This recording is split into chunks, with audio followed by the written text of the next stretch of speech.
Thank you, Ms. Renuka, for having us in your office.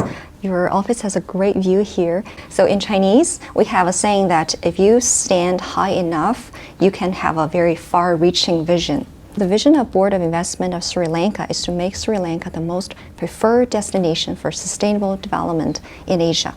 What are the competitive advantages of Sri Lanka in attracting foreign investment, and what specific policies and measures have been implemented to attract foreign investors? Thank you, Jing, and thank you for coming over to discuss our potential and also how we can connect through the Belt and Road Initiative. So in terms of competitiveness and the advantages of locating in Sri Lanka, I think number one is our location. Mm-hmm. So this is something most investors also recognize, because the geographic location, which is giving access to both the east and the west, makes it very easy for businesses in terms of their delivery timelines.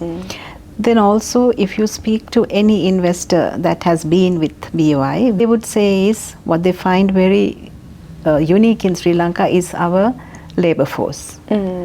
Their skill, their trainability, their understanding of English, and their general the know-how and the helpfulness, the loyalty, the friendliness, all of that makes it very easy for them to do business in Sri Lanka, and they're comfortable with it.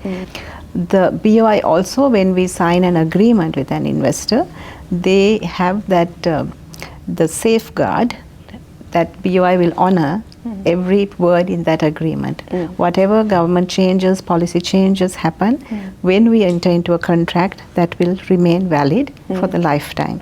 Within the framework of the Belt and Road Initiative, what are the significant cooperative projects between China and Sri Lanka? And how do these projects impact Sri Lanka's economic development and regional connectivity?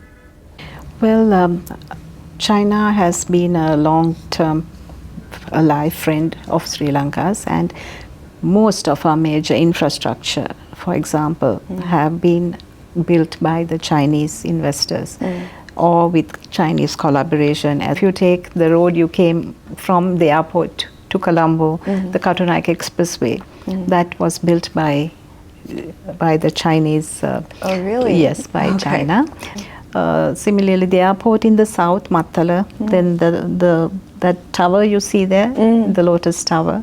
So, and even our very old, the BMICH, our conference hall, those were all, that was a grant from China at that time, because Sri Lanka didn't have a conference hall. Hambantota port has also been now run by a Chinese company, and we see that through that initiative that there will be a lot of new operations happening through the harbor in the south.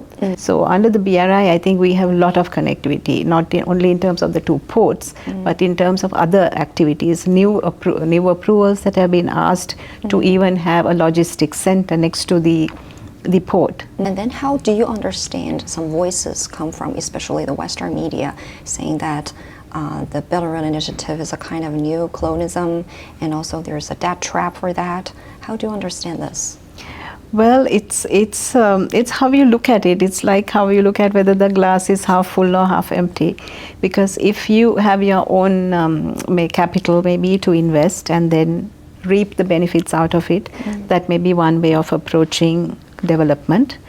And another way maybe, if you are not having that required capital, then you would offer it to another party who would be able to build it up, and through that development the country as a whole can reap benefits. So it is I think again how the perception of because we have seen benefits arising out of whatever has happened through this infrastructure development. As I said, the airport expressway is a classic example, like in less than half an hour you're in the city, whereas we used to spend maybe 1.5 hours earlier, just to get from there to the city. So, and those are things that are very important even for investors, because time is money.